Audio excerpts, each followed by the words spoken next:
जय हिंद दोस्तों, नमस्कार। तो आज के इस वीडियो में हम लेकर के आए हैं कोडरमा जिला चौकीदार वैकेंसी के बारे में डिटेल्स में।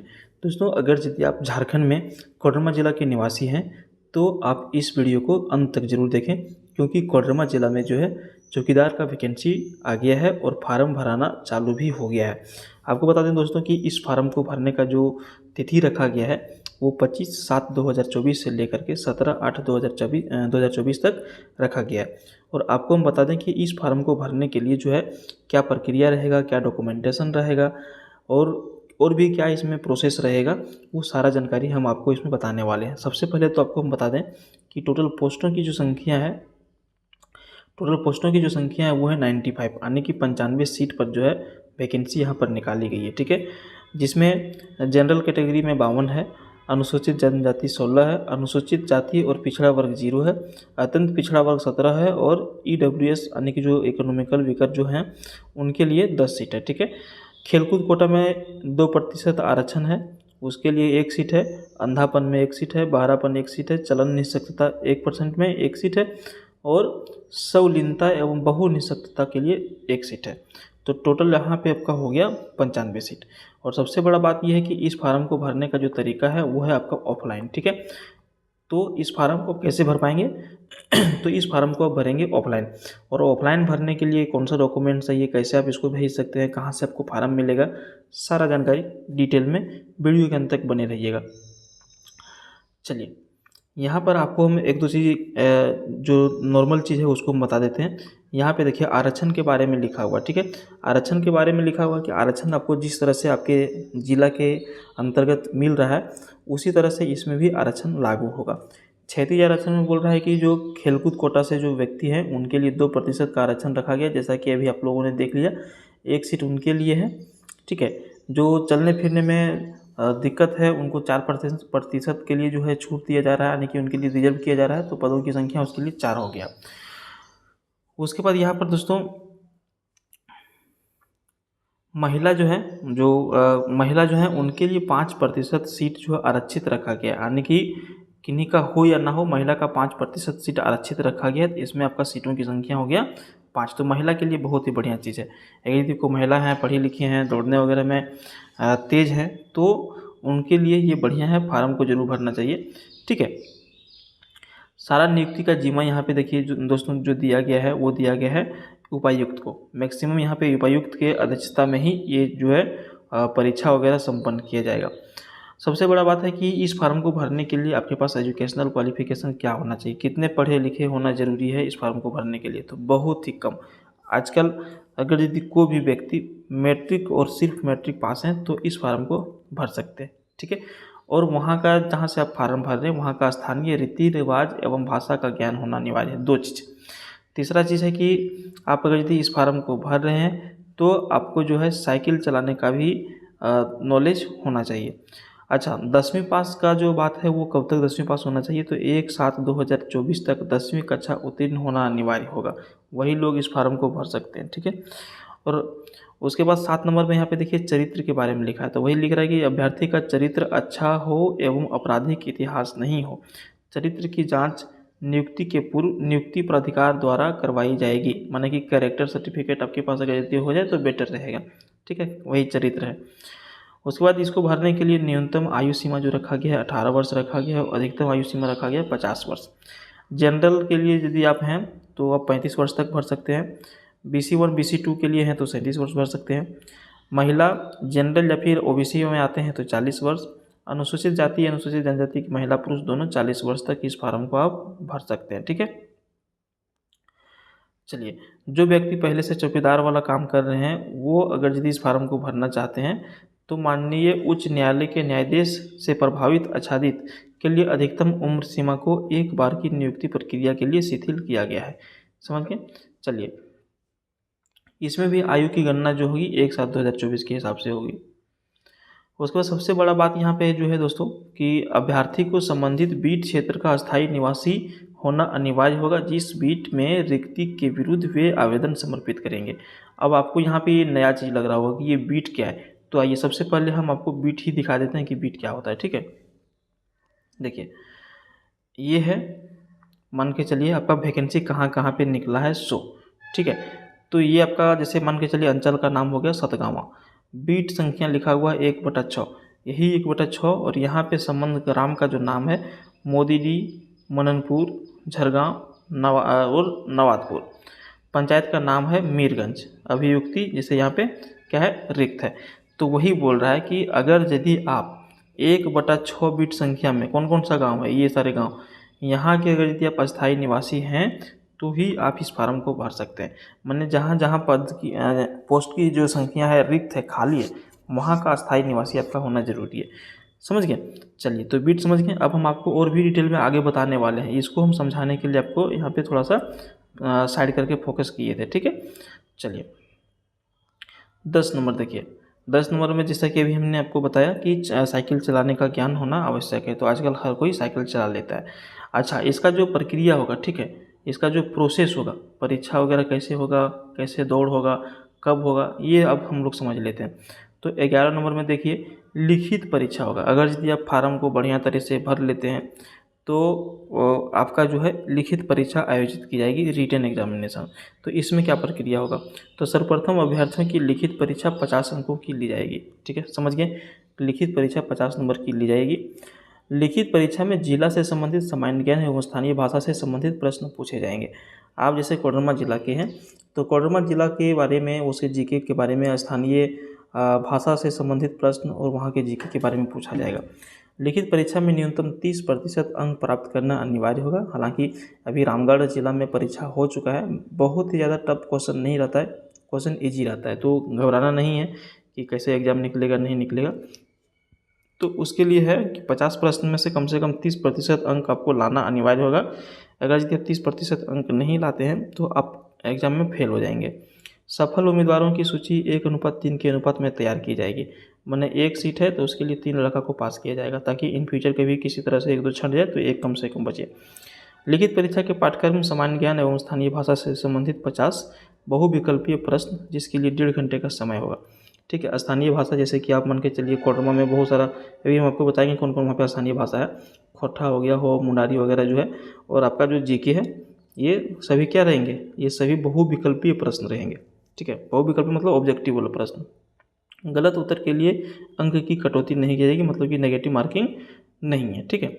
अब उसके बाद परीक्षा के बाद यहाँ पे क्या है, शारीरिक माप कि कितना हाइट होना चाहिए, ये सब कुछ, ठीक है। अभ्यर्थियों का न्यूनतम शारीरिक माप इस तरह से रहेगा। जनरल से गणित आते हैं तो 160 सेंटीमीटर, BC1 BC2 से आते हैं तो 160 सेंटीमीटर, ST SC से आते हैं तो 155 सेंटीमीटर, और महिला किसी भी कैटेगरी से आते हैं तो 148 सेंटीमीटर हाइट होना चाहिए, ऊंचाई, ठीक है। शारीरिक जांच। लिखित परीक्षा में उत्तीर्ण एवं शारीरिक माप में अंकित न्यूनतम शारीरिक मापधारी अभ्यर्थी शारीरिक जांच में भाग लेंगे। जब लिखित परीक्षा पास कर जाएंगे, शारीरिक माप में पास हो जाएंगे, तो आपको यहाँ पे क्या होगा, शारीरिक मापधारी अभ्यर्थी शारीरिक जांच में भाग लेंगे। सभी अभ्यर्थियों को 1 मील के दौड़ में भाग लेना होगा, और शारीरिक जांच में निम्न आधार पर अंक दिए जाएंगे। देखिए इसमें दौड़ जो रखा गया ना, दौड़ रखा गया है 1600 मीटर, यानी कि 1 मील, ठीक है। 1 मील 1600 मीटर की जो होती है दूरी होती है। अगर यदि आप पुरुष हैं तो 5 मिनट में अगर यदि आप 1600 मीटर दौड़ जाते हैं, ठीक है, समय आपको मिलेगा 5 मिनट, तो यहाँ पे नंबर आपको मिल जाएगा 20 नंबर। और आपको बता दें ये सारा जो डिपेंड करेगा ना, वो मेरिट के ऊपर डिपेंड करेगा। जितना जिसका नंबर है उतना ज़्यादा सिलेक्शन की संभावना रहेगी। तो जो व्यक्ति 5 मिनट में 20 अंक मतलब दौड़ जाते हैं 5 मिनट या 5 मिनट के पहले, उसको मिलेगा 20 अंक। अगर यदि कोई व्यक्ति 5 मिनट से 6 मिनट के बीच में दौड़ते हैं तो उसको मिलेगा 10 अंक। लेकिन कोई व्यक्ति यदि 6 मिनट तक नहीं दौड़ पाते हैं तो वो फेल हो गए हैं दौड़ में, ठीक है। सेम इसी तरह से महिलाओं का, लेकिन महिलाओं में समय ज़्यादा दिया हुआ है। 8 मिनट में अगर यदि आप दौड़ते हैं तो 20 अंक मिलेगा, और 8 से 10 मिनट में दौड़ते हैं तो 10 अंक मिलेगा। जो अधिक समय लेंगे 10 मिनट से, वो भी दौड़ में क्या होंगे, रिजेक्ट हो जाएंगे, ठीक है। 12 नंबर बोल रहा है कि लिखित परीक्षा एवं शारीरिक जांच का आयोजन उपायुक्त की अध्यक्षता में गठित समिति के द्वारा किया जाएगा। अभी हम आपको स्टार्टिंग में ही बोल दिए कि इसमें नियुक्ति का जो सारा प्रोसेस होगा वो DC के माध्यम, यानी कि उपायुक्त के माध्यम से ही किया जाएगा, ठीक है। उसके बाद जब इतना सब कुछ हो जाएगा, उसके बाद यहाँ पे आपका निकाला जाएगा मेरिट लिस्ट, ठीक है। क्या निकाला जाएगा, मेरिट लिस्ट निकाला जाएगा। लिखित परीक्षा में प्राप्त अंक, शारीरिक जांच में प्राप्त अंक एवं कार्य अनुभव में प्राप्त अंक के योग के आधार पर मेगा सूची तैयार की जाएगी। यहाँ पर एक चीज़ नया आ गया कि कार्य अनुभव। देखिए कार्य अनुभव उनके लिए है जो व्यक्ति पहले से अब मान के चलिए चौकीदार में काम कर रहे हैं, ठीक है, कोई व्यक्ति पहले से चौकीदार में काम कर रहे हैं, वो इस फार्म को भरे हैं और वो 4 साल से काम कर रहे हैं, ठीक है, 4 साल से काम कर रहे हैं, तो वहाँ पे उनको जो है ना 1 साल का कार्य के अनुभव पर 2 नंबर उनको एक्स्ट्रा मिलेगा। जैसे लिखा हुआ है कि उपरांत 2 अंक प्रत्येक पूर्ण 1 वर्ष की दर से अधिकतम 20 अंक देय होगा। मान के चलिए कोई 10 साल से काम कर रहे हैं तो उसको 10 × 2 ये 20 नंबर उनको बोनस में मिल जाएगा, क्योंकि इनको वेटेज दिया गया है, ये पहले से काम कर रहे हैं इसीलिए, ठीक है। तो कार्य अनुभव इनके लिए इनको सर्टिफिकेट देना होगा कि हम भी काम कर रहे थे, ठीक है, कुछ तो उनको देना होगा डॉक्यूमेंट्स में। उसके बाद मेधा सूची तैयार करने के बाद यहाँ पर हम लोग आ जाते हैं चिकित्सा परीक्षण में। नियुक्ति के पूर्व सफल चयनित अभ्यर्थियों के स्वास्थ्य की जांच की जाएगी, मतलब मेडिकल लिया जाएगा। सरकारी सेवक के रूप में अपने कर्तव्यों के निर्वहन हेतु आवश्यक शारीरिक व मानसिक स्वस्थता मापदंड के आधार पर अभ्यर्थियों को योग्य पाए जाने पर ही नियुक्ति किया जाएगा। समझिए, जिनका मेडिकल ठीक रहेगा उनको ही जो है सेलेक्ट किया जाएगा। उसके बाद यहाँ पे एक इम्पोर्टेंट चीज़ और है परिवीक्षा, ठीक है। यहाँ पे इतना में यही लिखा हुआ है कि ये जो है 2 साल का परिवीक्षा के आधार पर नियुक्ति किया जा रहा है। अगर यदि कोई व्यक्ति 2 साल तक बढ़िया से काम करते हैं तो ठीक है, नहीं तो नहीं काम करते तो उनको 1 साल और दिया जाएगा कि आप जो है बढ़िया से काम करिए, तरीके से काम करिए, सलीके से काम करिए। फिर भी नहीं करते हैं तो मैक्सिमम 3 साल में उनको हटा दिया जाएगा जो बढ़िया काम नहीं करेंगे। हालांकि ये अस्थायी नौकरी है, जो बढ़िया से काम नहीं करेंगे उनको दिक्कत है, जो बढ़िया से काम करेंगे उनके लिए अस्थायी बिल्कुल सरकारी है, टेंशन लेने की बात नहीं है। यहाँ पे देखिए 17 नंबर में वेतन आपको 5,200 से लेकर के 20,200 तक का मिलेगा। ग्रेड पे इसमें 1,800 रुपया है। अब सबसे महत्वपूर्ण चीज़ जो है 18 नंबर से स्टार्ट होता है कि इतना कुछ समझने और बुझने के बाद अगर यदि इतना चीज़ में आप फिट आ रहे हैं तो आपको इस फार्म को भरना चाहिए या नहीं भरना चाहिए। अगर यदि भरना चाहिए तो क्या प्रक्रिया रहेगा, कैसे आप भर सकते हैं, फार्म को कहाँ से ले सकते हैं, डाउनलोड कहाँ से कर सकते हैं, ये हम आपको बताएंगे। 18 नंबर में आवेदन करने की प्रक्रिया। ये नंबर में लिखता है कि उपरोक्त योग्यता सह अर्हता रखने वाले उम्मीदवारों को विहित प्रपत्र में, विहित प्रपत्र मतलब ऑफलाइन फार्म को भर के जमा करना है, ठीक है। परिशिष्ट 2 के साथ अन्य कागजात संलग्न करना अनिवार्य होगा। ये परिशिष्ट 2 में जो फार्म है उसको हम अभी दिखाएंगे कैसे कैसे आप इसको भरेंगे, या फिर हो सकता है कि एक नया वीडियो हम बना देंगे जिसमें आपको कैसे फार्म भरा जाएगा उसके बारे में बता देंगे। हालांकि अभी फॉर्मेट हम आपको इसी में दिखा देंगे थोड़ा देर के बाद, ठीक है। वीडियो के अंत तक बने रहिएगा। वही बोल रहा है कि शैक्षणिक अंक पत्र या प्रमाण पत्र की सब अभिप्रमाणित प्रति, जितना भी आपका एजुकेशन है 10वां 12वां ग्रेजुएशन पीजी जो भी है सभी आपका एक 100 अभिप्रमाणित प्रति यानी कि फोटोकॉपी करवा लेना है, सब में सेल्फ अटेस्टेड यानी कि अपना साइन कर देना है। डॉक्यूमेंट्स यार आपका हो गया एजुकेशन का। दूसरा नंबर बोल रहा है कि आरक्षण का दावा हेतु सक्षम पदाधिकारी द्वारा निर्गत अद्यतन जाति प्रमाण पत्र की सब अभिप्रमाणित प्रति। अगर यदि आप आरक्षण का लाभ लेना चाहते हैं, ओबीसी में आना चाहते हैं या फिर एसटी एससी के व्यक्ति हैं तो आपके लिए जो है अद्यतन यानी कि जो आपका सबसे लेटेस्ट में जाति प्रमाण पत्र बना हुआ होगा वो सब अभिप्रमाणित प्रति यानी कि सेल्फ अटेस्टेड एक कॉपी। तीसरा है सक्षम पदाधिकारी द्वारा निर्गत अद्यतन आवासीय प्रमाण पत्र की सब अभिप्रमाणित प्रति, जो सबसे लेटेस्ट में आप जो स्थानीय निवासी बनाए होंगे वो आपका जो है सेल्फ अटेस्टेड एक कॉपी चाहिए। जन्म तिथि से संबंधित शैक्षणिक प्रमाण पत्र की सब अभिप्रमाणित प्रति, जन्म तिथि आपका 10वां का जो सर्टिफिकेट होता है या फिर उसका एडमिट कार्ड होता है वहाँ से प्रमाणित हो जाएगा, उसका एक साइन किया हुआ एक पेपर। आचरण से संबंधित प्रमाण पत्र की सब अभिप्रमाणित प्रति, आपको कैरेक्टर सर्टिफिकेट हो सकता है कि इसमें लिखा हुआ तो कुछ नहीं कि किस लेवल से चाहिए, लेकिन जनरली थाना से बनता है कैरेक्टर सर्टिफिकेट, तो आपका एक कैरेक्टर सर्टिफिकेट भी चाहिए जिसमें आपका साइन चाहिए, ठीक है, एक कॉपी। और उसके बाद कार्य अनुभव प्रमाण पत्र की सब अभिप्रमाणित प्रति न्यायाधीश से आच्छादित अभ्यर्थियों के लिए, जो व्यक्ति जैसे भी आपको हम बताएं कि ये उसको 2 साल 1 साल में 2 अंक मिलेगा, उनके लिए कार्य अनुभव का भी प्रमाण पत्र चाहिए साइन किया हुआ। उसके बाद 2 सब प्रमाणित पासपोर्ट साइज का फ़ोटो, 2 फोटो आपको देना है। मान के चलिए समझ लीजिए कैसे आपको देना है। ये फोटो आपका हो गया, नीचे अपना यहाँ पे साइन कर दीजिएगा सब प्रमाणित फ़ोटो 2 पीस, ठीक है, वो लिफाफा में आपका जाएगा। बी नंबर में विहित प्रपत्र में आवेदन बंद लिफाफा में दिनांक 17/8/2024 तक जिला सामान्य शाखा उपायुक्त कार्यालय समाहरणालय भवन कोडरमा पिन कोड 825410 में निबंधित डाक या स्पीड पोस्ट के माध्यम से आवेदन भेजा जा सकता है। अब यहाँ पे 2 चीज़ आप समझ लीजिए। सबसे पहला तो उसका अंतिम तिथि 17/8/24 है, आपको भेजना किस एड्रेस पर है तो यहाँ पर जिला सामान्य शाखा से लेकर के पिन कोड इतना तक, इस एड्रेस को आपको अपने जो लेटर में आप जो लेटर आप भरिएगा, जो लिफाफा आप करेगा उसके ऊपर में आपको ये कैसे भरा था आपको पता है। चलिए हम थोड़ा सा एग्जाम्पल बता देते हैं। ये मान के चलिए आपका लिफाफा हो गया ऐसे करके, ठीक है, यहाँ पे 2 भाग कर देना है। यहाँ पे तो आपका रहेगा फ्रॉम कि भेजने वाला कौन है। जैसे मान के चलिए आपका नाम है अमर कुमार, तो अमर कुमार ये एड्रेस ये पिन कोड ये सब कुछ आपको भेजना कहाँ है तो यहाँ पे हो जाएगा टू, ठीक है, 2 हो जाएगा। यहाँ पर एकदम हिंदी में लिखना है, हिंदी में लिखिए, ठीक है। जिला सामान्य शाखा, उपायुक्त कार्यालय, समाहरणालय भवन, कोडरमा, पिन नंबर इतना, तो ही आपका चिट्ठी यहाँ तक पहुँचेगा। और ये जो है भेजने का 2 ही तरीका है, चाहे तो निबंधित डाक रजिस्ट्री से भेजिए या फिर आप भेजिए स्पीड पोस्ट, 2 ही डाक से भेजिएगा तो ही आपका टाइम पर यहाँ पे पहुँचेगा। और उसके बाद बोल रहा है कि दिनांक 17 और 24 के बाद प्राप्त आवेदनों पर विचार नहीं किया जाएगा। 17 और 24 के बाद अगर यदि आपका लेटर वहाँ पे पहुँचता है तो इसके ऊपर कोई विचार नहीं किया जाएगा। अगर यदि आप इस एड्रेस के अलावा किसी दूसरे एड्रेस पे भी आप डॉक्यूमेंट्स को भेजते हैं तो वो भी आपका क्या होगा, वो रद्द समझा जाएगा। डी नंबर में बोल रहा है कि अभ्यर्थी लिफाफा के ऊपर विज्ञापन संख्या, ठीक है, विज्ञापन संख्या, आवेदित पद का नाम, कौन सा पोस्ट के लिए फार्म भर रहे हैं, बीट संख्या, जैसे कि अभी आपको हम बताए थे सतगावा के बारे में ऊपर में सबसे स्टार्टिंग में, और अंचल एवं थाना का नाम अंकित जरूर करेंगे लिफाफा के ऊपर में, ठीक है, लिफाफा के ऊपर में इतना सब कुछ लिखना आपको ज़रूरी है। उसके बाद लिख रहा है कि अन्य विवरणी जिला का अधिकृत वेबसाइट, इसका एक वेबसाइट दिया गया है www.koderma.nic.in पर, ठीक है। सारा कुछ जो भी हम आपको बता रहे हैं वो डिटेल्स यहाँ पे आप देख सकते हैं, ठीक है।